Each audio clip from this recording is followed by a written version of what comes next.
So today I'm going to talk about the history of the English language. And to do that, first we want to talk about the Indo-European language family. Because to understand where English comes from, we need to take a couple steps back and realize the roots of English. So we're going to start with learning about language families in general. The Indo-European language family is the largest language family on the earth. And it has a total of 3 billion native speakers. But it's not the only language family. You'll see here, Indo-European is about 46% of the global population. Sino-Tibetan language family in East Asia is 21%. Sino-Tibetan is all of the Chinese languages and the Tibetan language. Sino means Chinese. So Sino-Tibetan, that's Chinese. Niger-Congo is the next biggest with 6.4%, and that's in sub-Saharan Africa. And then after that is the Afro-Asiatic language family, which is very popular in our class because it's North Africa and Southwest Asia, and it includes the Semitic languages. The Semitic language family is Hebrew and Arabic. All right? So Arabic is part of the Afro-Asiatic language family, 6%. And then also about 6% is Austronesian language family, which is in Oceania, like Australia, New Zealand, and Southeast Asia. Many of the languages in this language family are from Taiwan originally. So that's an overview of what language families look like. If you guys have a question at any time, just stop me, and I'm happy to answer. So let's look at, yes sir? What does the percentage mean? It's like this is number of how many out of the total population of the world. What percentage of people speak that language family as their native language? So Indo-European, 46% of the people in the world, their native language is an Indo-European language. Does that make sense? Yeah. Yeah. So you can see Indo-European is almost half, right? But that doesn't make 100%. No, because there are more. Oh, okay. These are the top 5. Okay. But there's more after this. I mean, I don't have Native American languages on here, you know, native to North and South America. There are a lot of language groups that aren't represented. Okay? So here's the spread of the Indo-European language family worldwide. Right? It's half the speakers, half the humans in the world, and it's not quite half the space, but it's worldwide on every continent. There are native speakers of Indo-European. So let's look at the branches of the Indo-European language family. And notice this is a tree. Where have you seen a tree like this, a branch structure like this represented? Families. Families of people. What about in science class? Animals, biology, evolution. Right? And so just as species evolve over time, animals evolve, languages evolve in a really similar way. So humans and gorillas, you know, 6,000, 7,000, 8,000 years ago had the same ancestor, right? Just as English and German have the same ancestor. Just as Hebrew and Arabic have the same ancestors. They branched off and grew into these separate, recognizable things. And languages function in that same way. Okay?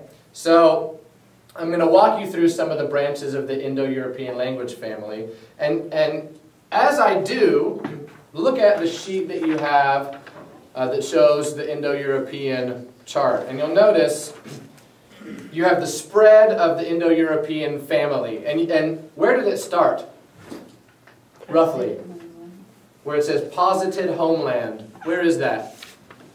In Asia? No. Not quite. Turkey? Turkey, Armenia, Iran, yeah. A lot of times we call that the Fertile Crescent. The what? The Fertile Crescent. The crescent is like a moon shape. That's where agriculture started, right? That's where farming started. That's one of the first places where people settled in one place and started, raising animals and crops. So it started in that part in Western Asia, and then you can see it spread to Iran, east and down towards India, and then through Europe. Okay? And then at the bottom of that chart, you see the language families. And notice at the top it says Proto-Indo-European. Proto-Indo-European is the base of this tree. So this is the language, the original language from which all these other languages that I'm going to talk about descended. Okay?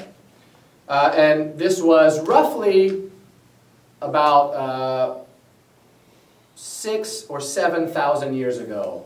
They think that Proto-Indo-European began, right? And then after that, they started to turn into these other languages. So here's number one. This is one branch of the Indo-European family.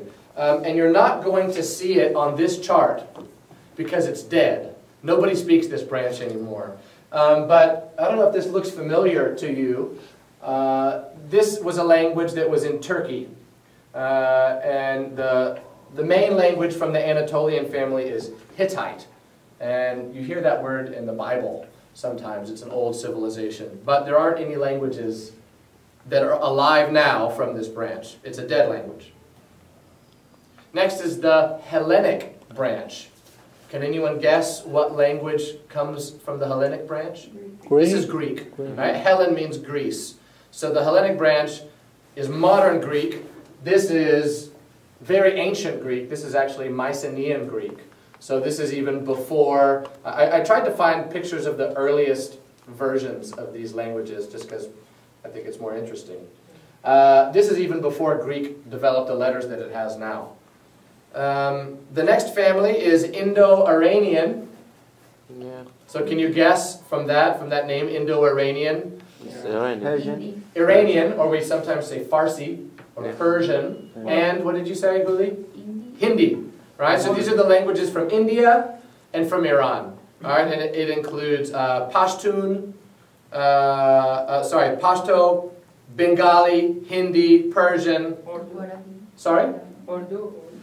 Urdu, yeah. Yeah, I said Pashto, I should have said Urdu. Because Urdu and Hindi are almost the same language, right? So they're one branch. This is, this picture here I believe is Persian, Old Persian. The next branch of the Indo-European language family is Italic. What language is this? Latin. Latin. So Italic is all the languages that come from Latin. And you can find that on your chart right in the middle. Italic, Latin, and then look at all those languages that came from Latin. Who are our native Italic speakers in this class? There we go. Our Spanish speakers and our French speaker. All right, those are Italic languages. Any questions so far? The next group is close to my heart. Gaelic. Close to my heart because my last name is Cunningham, and Cunningham is a family name that comes from Scotland and Ireland. So my people, thousands of years ago, maybe even hundreds of years ago, spoke Gaelic. And here is a representation of some Gaelic. Gaelic has had some influence on English, but they have the same root, but they're from different language families. And they're still spoken today. Irish and Scottish are both Gaelic languages. So is Welsh. Another language family that's close to my heart, Armenian. And this is where I lived during the Peace Corps for 2 years, so I speak Armenian. Don't ask me to read this. I don't know if I can. And Armenian is still a living language. There are two branches of Armenian. There's Eastern Armenian, which is what I speak and is from Armenia. And then there's Western Armenian, which was spoken in Turkey. The Armenians kind of had to leave Turkey, and so now it's spoken in the diaspora. But can you like understand both if you speak just one? You know, when I listen to Western Armenian, it's like listening to Italian or Portuguese. Okay. You know how Spanish and Italian, you know, they're kind of similar, and if people speak slowly, then you can understand some of it. It's kind of like that for me, but maybe a little bit closer. Okay. A little closer. Tocharian is another language family, but this is also a dead branch of the tree. There aren't Tocharian speakers anymore. We're sad to lose them. Balto-Slavic. Do you know what language this is? Russian. This is Russian. So the Slavic languages are Russian, Polish, Bulgarian, Czech, Slavic, Lithuanian, Latvian. Those are all Slavic languages. Albanian, which is still a modern language. They speak it in Albania. Yep, that's not a hard one. And then, of course, I saved the home of English for last. What is the name of the English family? Germanic. Germanic. Right, English is from the Germanic language. And I'm going to tell you why English is still classified as a Germanic language, even though it has a huge, huge influence from Latin via French. Okay? So, Germanic languages, can you guess what languages are in this family? English and German, that's easy. Anything else? Holland. Dutch. Polish is Slavic. Think Northern Europe. Africa. Swedish, and Norwegian, and Danish, which they speak in Denmark. Those are all Germanic languages. Swedish and Danish and Norwegian are North German. And then German, Dutch, and English are Southern German. And actually, English and Dutch are closer cousins. Dutch is from Denmark? Dutch is from the Netherlands. And also in Belgium. Some people say if you speak German and English, then you can speak Dutch. Pretty much, yeah. So here's a comparison. So you can see some other some sentences in Dutch and German, and you can compare. So English.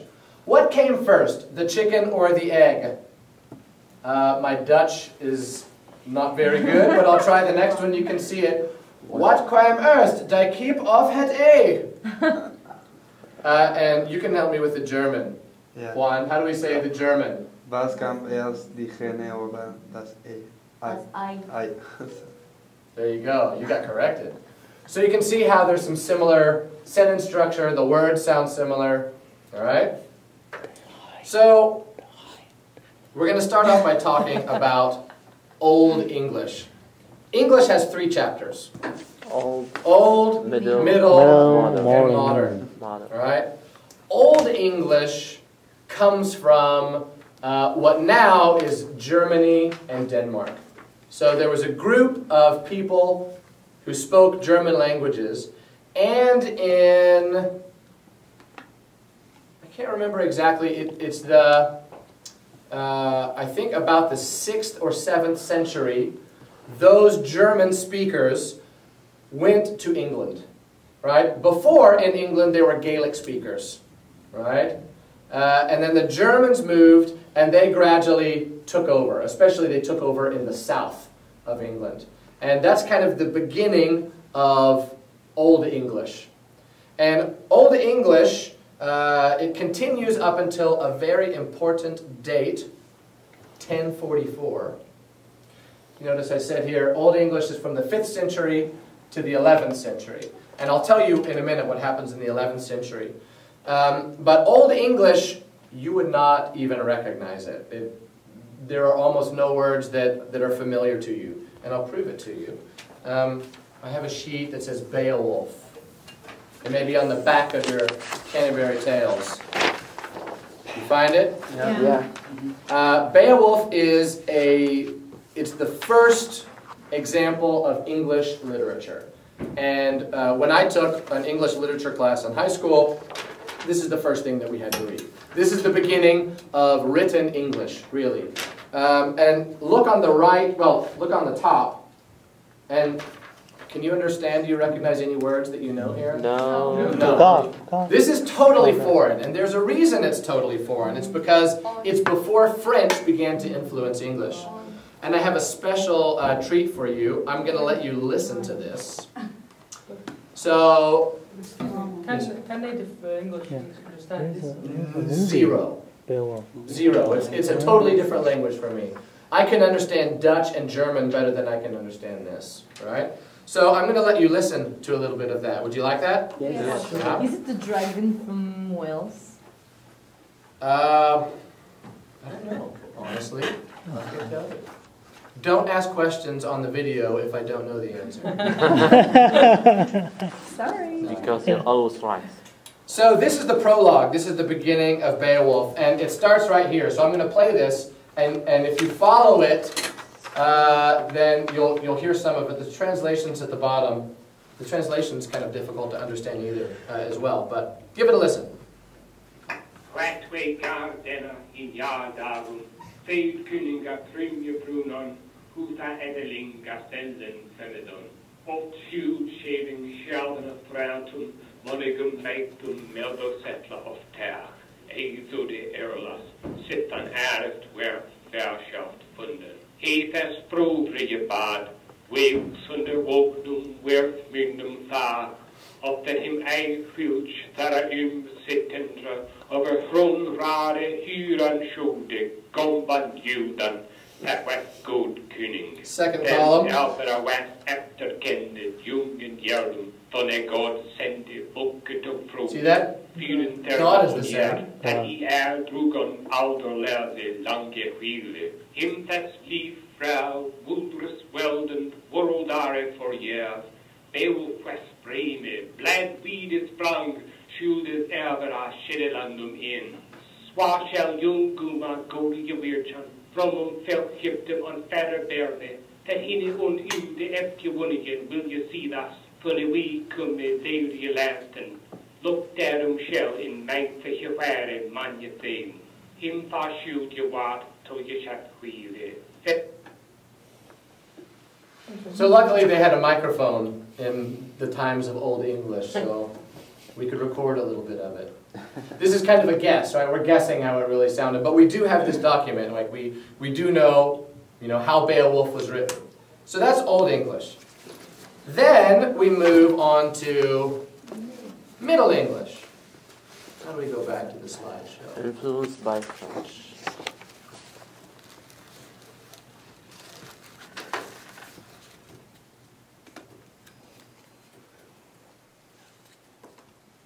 So then we move to Middle English. So something happened in the year 1066. In 1066, the evil French came to England and changed our language forever. There's a famous king called William the Conqueror. And back then they weren't called the French, they were called the Normans. So it's called the Norman Conquest. The French king came to England in 1066. And he won. He beat the British king. And so after that, what language did the king speak? French. And if you wanted to talk to the king, what language did you speak? French. And if you wanted a favor from the king, what language did you speak? French. So that's when you had this mixing of French and Old English. And so Middle English is from the 11th century, from 1066, from that 1 year until the 16th century. And we'll talk about what happened in the 16th century in a minute. And so this is when Latin really starts to influence English a lot. And we get a lot of French vocabulary words that come into English, and there are many, many, many. Like just today, we said disenchantment, and we asked Laura, disenchantment in French is? Désenchantement. Right? And I'm sure it went from French to English, not from English to French. Right? Although there are some words, like, how do you say weekend in French? Weekend. Email? Email. You see? Now it's kind of going the other way, right? So Middle English starts to have a lot of influence from French. Now, we still call it a Germanic language, even though it has a big influence from French. And the reason is because French words are put into the German structure.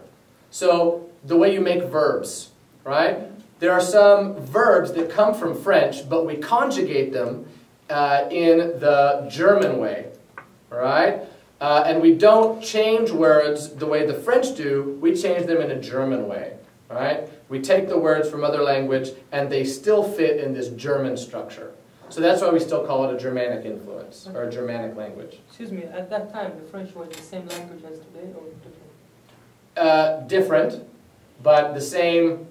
It was still a Latin-based language. It's evolved and changed over time. If you read French from the 11th century, can you understand it? Not everything, but yeah, it's similar. Yeah, enough. Enough. Yeah. French has not gone through these fundamental changes like English has. Right? So the most famous document in Middle English is called the Canterbury Tales. And this is on the other side of Beowulf. And you'll see, we're going to look at it and we're going to listen to it, and you can see that things are much more familiar. You're going to understand a lot more of this than you did of Old English. Okay, so that's what the French influence has done. So, our next video, the Canterbury Tales. And you can also look on the video and it has the words. One that April, with his showy sorter, the drocht of March hath perced to the rotor, and bathed every vine in switch liqueur, of which virtue engendered is the floor. One Zephyrus, eke with his sweeter breath, inspired hath in every holt and heath the tender croppes. And the younger sonne hath in the ram his halve course runne. And smaller fools maken melodie, that slepen al de nicht with open ear. So pricketh hem natuur in hier courages. Then lungen volk to goon on pilgrimages. And palmers for to seken stronger stundes to ferne halwes, cool thin sundry Londes.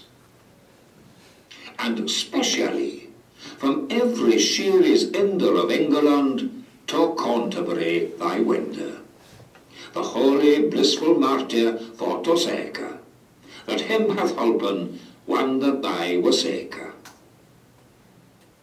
So can you understand that a little bit better? Just like 3 words. Yeah. Yeah. But it's especially when you look at it side by side, you can see a lot of the similarities, right? Much easier than Beowulf, right? Right. So then, we move to modern English. Modern English, this right here is Shakespeare's English, right? And modern English begins about 1550. It's not like someone woke up one day and said, today, from now on, we're going to speak modern English. But there was something that happened during that time called the Great Vowel Shift, where people in England started pronouncing words very differently. And there are different theories about why it happened. No one is 100% sure. Some people think maybe it was the plague. Do you know what this disease is? The plague is a disease that killed much of the population of Europe. It came from fleas on rats, and like 1/3 of Europe died because of this disease.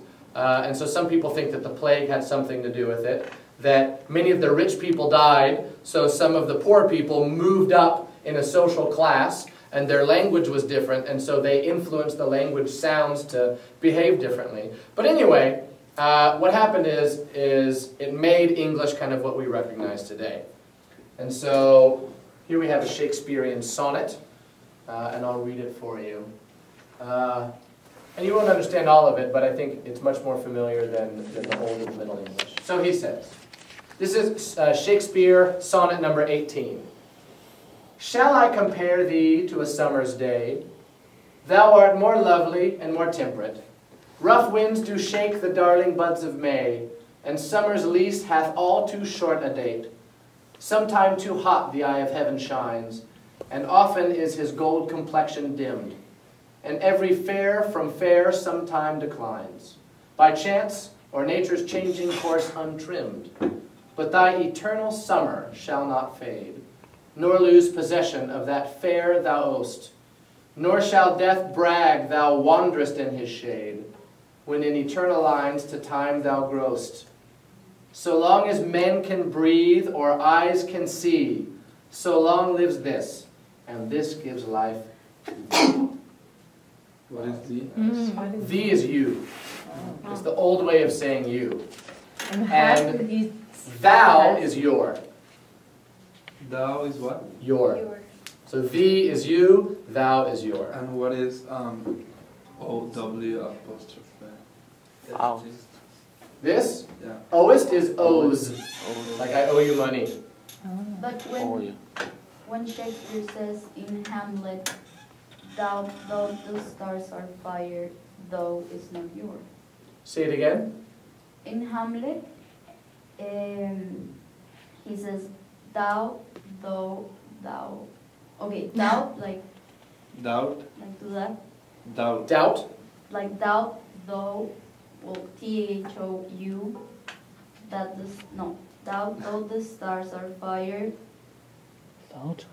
T-H-O-U-G. but the sun doth move, thou, the truth be a liar, but never doubt I love. Like that thou is not. If it's T-H-O-U, because you can say doubt thou, Like like even do though- you doubt? Do you doubt? Doubt thou. If it's T-H-O-U, then that means you. It's different from though, like though it's hot today, I want to wear a sweater. Yeah. So these are the countries where English is either the main language, dark blue is the only official language, and light blue is where English is one of the official languages.